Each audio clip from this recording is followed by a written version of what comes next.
Howdy guys, Brian Pierce here, your purveyor of awesome, and back with another video. I've been posting a lot of GoPro footage from the GoPro Hero 9 on Instagram, YouTube, Facebook, all of that, and I've been getting a ton of comments about the settings that I use, how I export them, so I thought, hey, let's put a video out trying to help you all who want to have answers to those types of questions. So the goal here is to talk about what I think the GoPros can do and ways that you can save battery life, save SD card life, or get the best footage possible off of your GoPro. There's kind of a couple ways that I'm going to go about this. If you want to skip ahead to the direct settings, look in the descriptions. I'll actually put chapters in there with the timestamps. So just skip ahead if you see the setting that you directly want to go to. But the way I'm going to kind of look about this is I assume that there are some of you that just want to go 1080 off the camera, upload to Facebook. You may even be just using the GoPro app. So that's kind of where we're going to start. Then we're going to go to people that probably use it a little bit more like I do, which is shoot in 2K so you can crop in. You're probably going to use some of the features of the GoPro that you're going to fix later in post, in the sense that maybe you're going to shoot in flat color. And if you don't want to know what that means or don't know what that means, that's totally cool. But that's kind of how I'm going to approach this. I'm not a professional in this. I've just been doing it for a long time.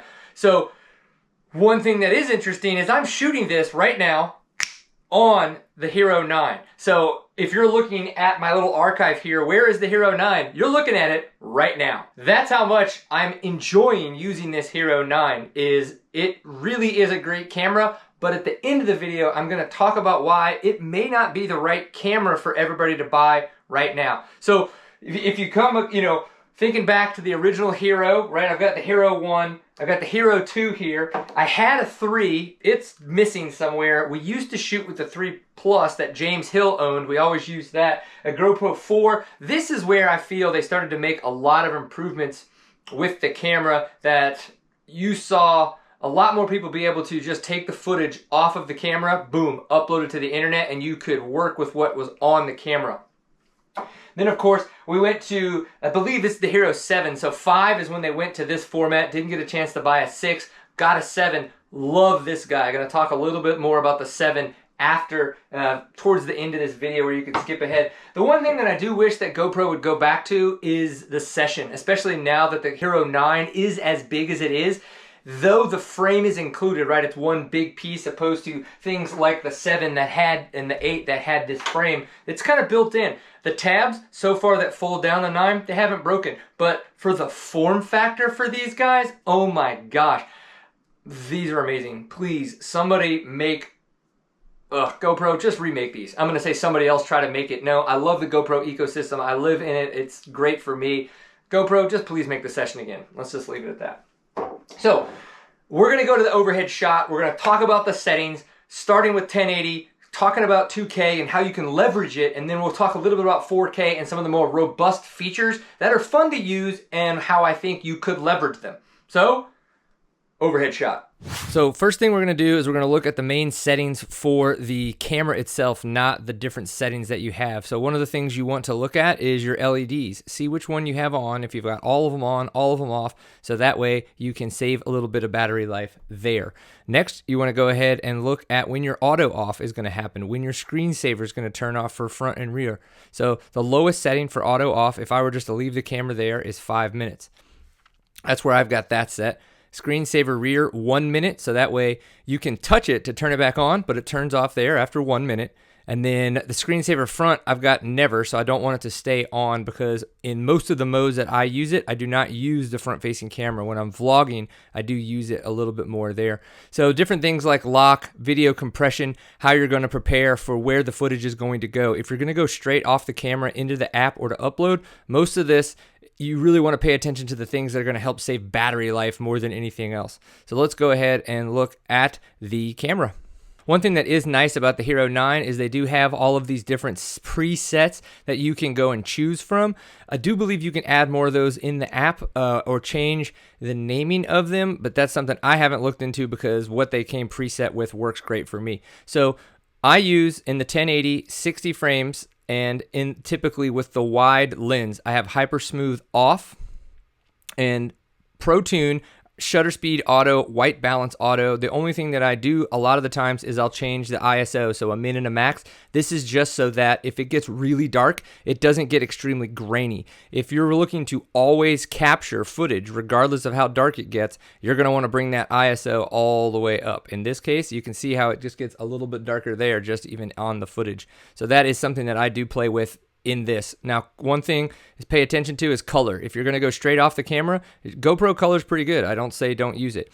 And then I have some of the shortcuts. So you can use these to set what you will see here in the main menu. So you can see those 4 corners there. So you can change nicely. If I say, hey, nope, I wanna go to narrow, it's a lot easier to change the lens than it used to be. I will say that the touchscreen on this thing is pretty ineffective, and I feel like I have to try multiple times to get it to do any of the things that I want it to do. So that's kind of 1080. You can go straight off. Biggest thing that you're looking for with 1080 a lot of the times is battery life. You're looking for really good battery life, and you're looking for, you know, ways to save gigabytes so that you can be out recording more throughout the day. And these are good settings for me when I use that. So I go to activity. This is kind of where I'm normally running. You can see here that the fat fingering of this thing sucks. So I do so 2.7K, 60 frames per second, right? That's kind of like where I shoot on the norm here. You go into Pro Tune is where things start to change. You'll see I do set the white balance so that I don't get a bunch of shifts in the color so that I can fix it afterwards. And I do color is flat. The color flat is so that I can have more control afterwards in post. If you don't want that control, leave it as GoPro color. ISO min and max, again, 400, 800, kind of where I play around. If I know that it's gonna be a nice flat day, I'm going to go to something like 400, something that's nice and overcast where there's not a bunch of high peaks in sun and then a bunch of shadows coming in and out of the woods. And there you can see some of the shortcuts that I have set. I've been trying to play around with what I think I'm going to use a lot more, and I think you just have to use the camera to really figure that kind of stuff out. Now, cinematic and slow-mo, if you look at slow-mo, I actually shot the entire Moto Limbo 3 video with this setting. I just said slow-mo, yes, that's what I want, went in there and then edited it in Final Cut Pro.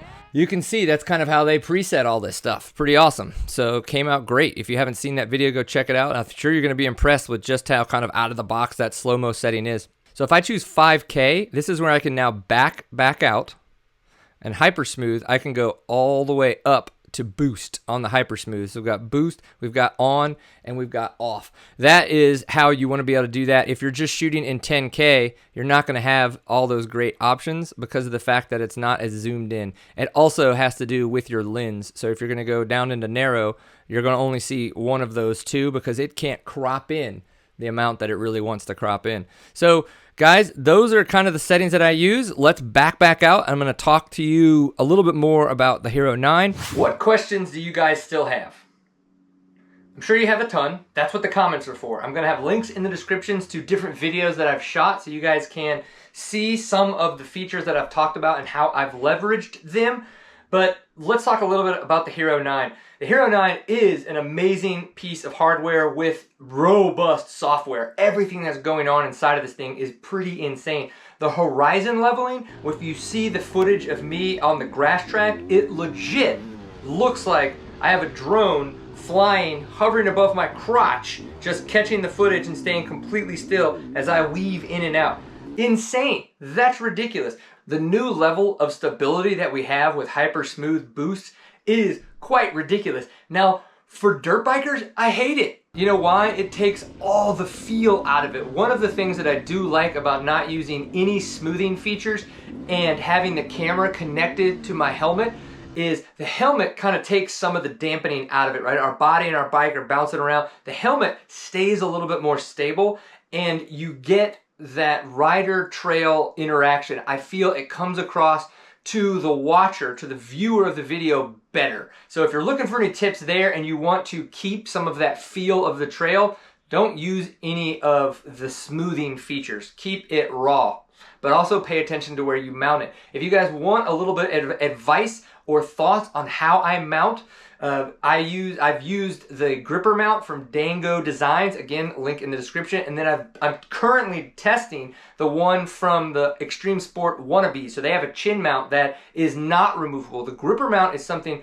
why I like it is it's so easily removable. I can hand my camera to somebody else, either to shoot third-person footage of me, I can take it off quickly and shoot third-person footage of other people, or it's just easy to come off the helmet, and if I'm not gonna ride with one, I don't have to have a mount sitting on the helmet. The Wannabe's chin mount has kept the footage much more stable because it is the adhesive has kept it to the helmet. We have a article on the website talking about this. So if you're kind of like, I'm interested in this chin mount, again, look for that link in the description to tell you more about it. I'm wondering, what other kinds of questions do you guys have? If you're wondering about chest mounting, there's nothing wrong with chest mounting. It's just that you have to remember that we bend over, and so you need to have that camera pointed a little bit more up, the lens to have it pointing a little bit more up, so that when we bend over, it's now facing forward. Problem is, we stand up and sit down a lot on dirt bikes, or at least you should be doing that. And when you have that camera pointed in that direction to get a good forward look down the trail and you sit up and your chest is now up at the air, that's where the camera's gonna point. It's pointing straight to the sky. So what I like about using a helmet mounted system is that we are always looking down the trail. And even if we're weaving between trees, right, if I'm looking at you guys, if we're weaving between trees, our head is always kind of looking at where we're going. So that camera, one, is always still pointed down the trail, and two, it's always kind of in this area because we're trying to keep our eyes on the trail. So thoughts on how and where you could mount it. There are tons of fun ways to do it with GoPro. So what kind of ways have you played around with mounting GoPros that you really enjoy? I want you guys to be active in the comments because that's what's gonna make this video better for other people. As I said, I'm not telling you this is the way you have to do it. I'm telling you this is the way I've been playing with the GoPros for a long time. And I think you're gonna get more enjoyment out of the cameras. So thanks for watching, guys. Remember, I'm Brian Pierce, your purveyor of awesome with Seat Time. This is some Seat Time merch. You can get this Seat Time hat at shop.seattime.co. This is our 1 down, 5 up shirt that you can get. Of course, a little beer humor, a little 6-pack related to a 6-pack gear or 6-speed transmission. So go check those guys out. Remember, we have our Why I Ride project, our chance to try to curate and collect stories for all of you guys out there that do get seat time. You can be on a mountain bike, you can be on a dirt bike, you can be on a UTV, anything. If you have a story to tell, how you got into the sport, why you're still in the sport, what this sport does for you or your family, please go to the Seat Time website, look for the Why I Ride project, and submit your story. I just appreciate you guys watching. Remember, always enjoy a pint full of awesome, and if I don't get a chance to see you on the trail, I'll see you guys on the internet. Peace.